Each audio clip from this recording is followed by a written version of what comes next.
The Laser Prime mold has received mixed opinions, and I can see why. Coming off the heels of both Siege and Earthrise, two very good Prime molds, this one had a lot to live up to, and it did fall a bit short in some aspects, especially in the proportions for me. So I ended up skipping the Prime. However, I was dead set on grabbing Scourge, and when I found this on the floor at Walmart, the lady stocking the shelves dropped it and didn't notice, I immediately went for it. Now, I didn't have too many high hopes when I opened this up, but messing with it more and more, it's quickly climbed the ladder to be the most interesting legacy toy I've gotten so far. Starting in alt mode, because there's a discussion to be had about the robot Deco later, the truck deco is really nice. What I'm not a big fan of is how the smokestacks just end. Kind of wish they kept going down a little bit to meet with the gas tanks at the legs. It would just look a little bit more cohesive, but oh well. The blue and black work very well here, and the pink windshield's just super lush, and I love the dark silver they used for the grille. I specifically like the fact that it's a darker silver and not like the normal silver they use, because I feel like that would have looked a little out of place. I like long nose trucks more, so that gets a plus for me, and the back end doesn't stick out as far as the others do for me.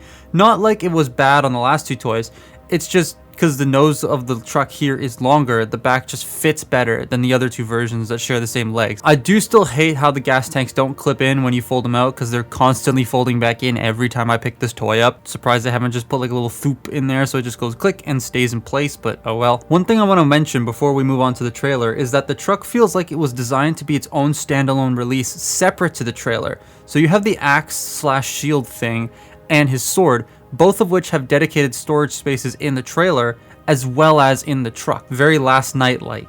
Leading me to believe that later on down the line we may see like a standalone release of this in Gen Selects, Toxitron maybe, because all the weapons can just stick on the truck as well as the trailer. And with Earthrise, the gun could store in the truck as well, and then we ended up getting two standalone releases of that figure both in Netflix and Gen Select, so who knows. Now the trailer is so friggin' good, man. I wish I had the Studio Series Leader Megatron to compare this with. The silver, oh, there's a lot of it here. It looks incredible, and the grays and blacks just fit real nice. It's just a lot less boring than the Earthrise trailer and feels more worth it.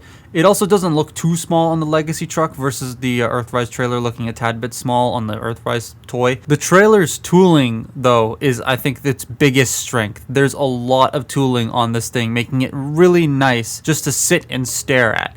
There's a lot of nice venting and pipe work. It's great. Together this combo makes probably the best Legacy alt mode to me, and yes, that's every Legacy toy I've gotten so far. It's not a lot in the grand scheme of Legacy toys that have released yet, but of the ones that I have, this alt mode's my favorite. The transformation does a lot of interesting things that I did not expect to happen at all, so I'm going to walk you through it so I can point some of them out.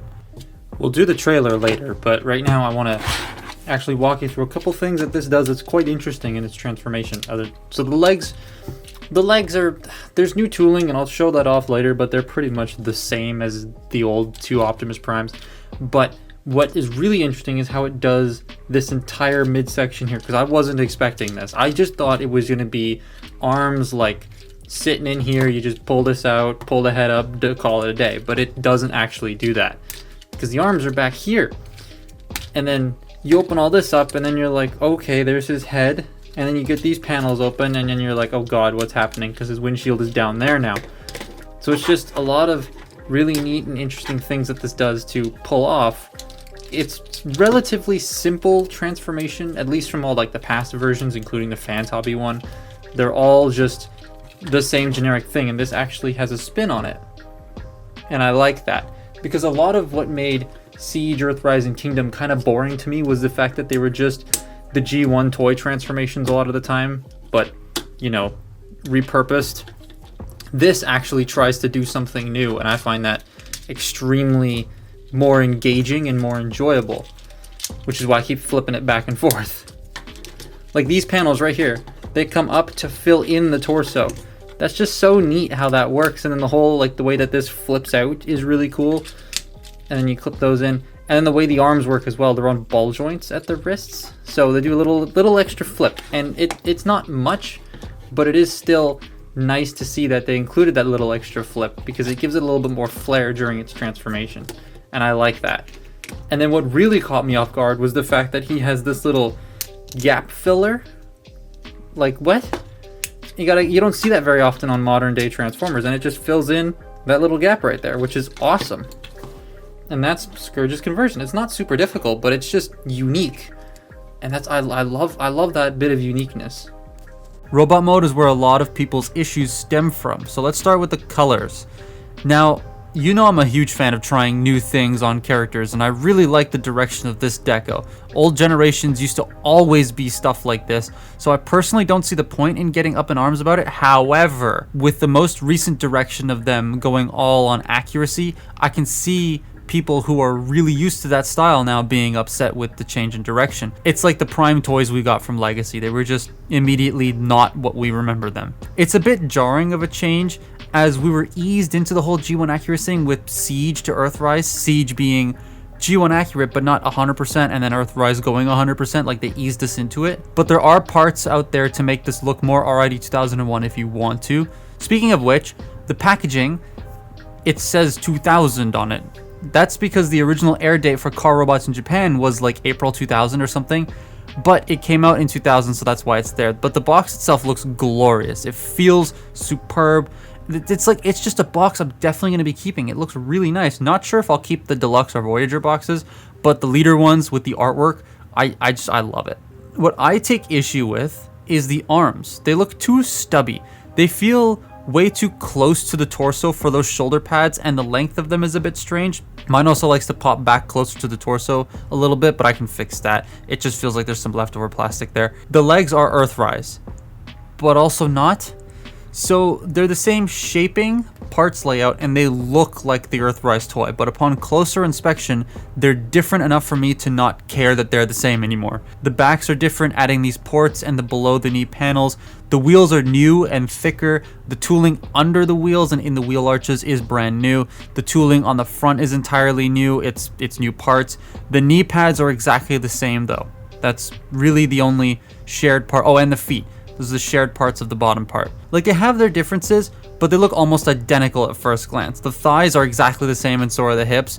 I wish the hips were black plastic, because then the legs wouldn't look as long to me, because they would have blended in with the waist, but here they just look too long. I kind of hope that I can get a figure or someone makes like black hips for this guy so I can just swap them out, because I feel like that would look a lot nicer.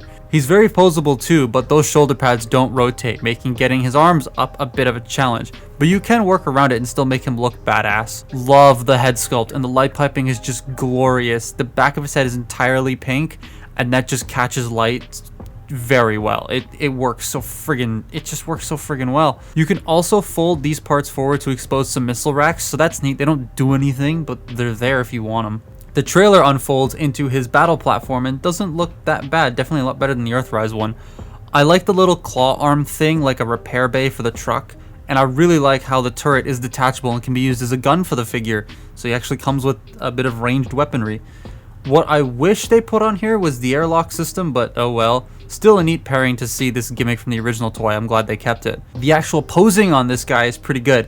Head has some decent range to allow for more expression, and the wrists are ball jointed.